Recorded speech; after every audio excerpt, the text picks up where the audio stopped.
दुर्गा सप्तशती षष्ठो अध्याय छठवां अध्याय प्रारंभ। धूम्रलोचन वध। मैं सर्वगेश्वर भैरव के अंक में निवास करने वाली परमोत्कृष्ट पद्मावती देवी का चिंतन करती हूँ। वे नागराज के आसन पर बैठी हैं।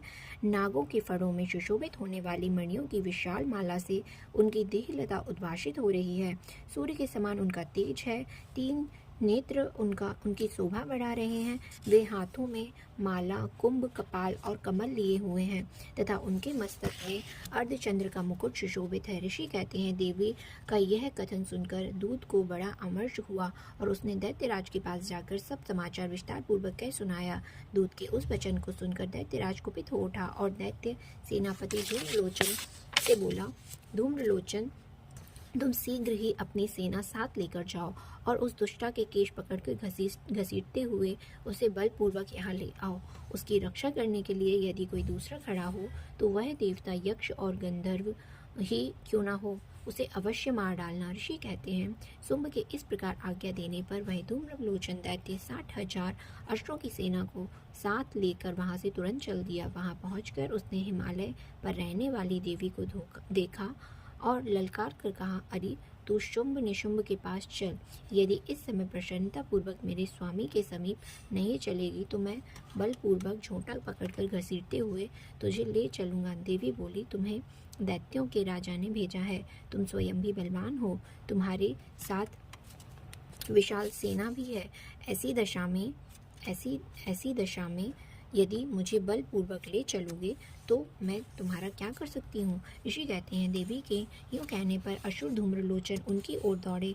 जब अंबिका ने हूँ का शब्द का उच्चारण करते हुए उसे भस्म कर दिया, फिर तो क्रोध में भरी हुई दैत्यों की विशाल सेना और अंबिका एक दूसरे पर तीखे क्षायकों, शक्तियों और फर्शों की वर्षा आरंभ की। इतने में ही देवी का वाहन सिंह क्रोध में भरकर भयंकर गर्जना करके गर्दन के बालों को हिलाता हुआ असुरों की सेना में कूद पड़ा। उसने कुछ दैत्यों को पंजों की मार से, कितनों को अपने जबड़ों से और कितने ही महादैत्यों को पटक कर ओट की दाढ़ों से घायल करके मार डाला। उस सिंह ने अपने नखों से कितनों के पेट फाड़ डाले और थप्पड़ मारकर कितनों के सिर धड़ से अलग कर दिए।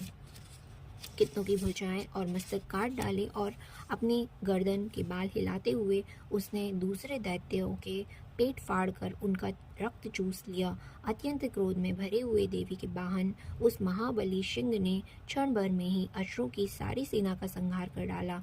शुंभ ने जब सुना कि देवी ने धूम्रलोचन असुर को मार डाला तथा उसके सिंह ने सारी सेना का सफाया कर डाला, तब उस दैत्यराज को बड़ा क्रोध आया और उसका ओंठ कांपने लगा। उसने चंड और मुंड नामक 2 महादैत्यों को आज्ञा दी, हे चंड, हे मुंड, तुम लोग बहुत बड़ी सेना लेकर वहां जाओ।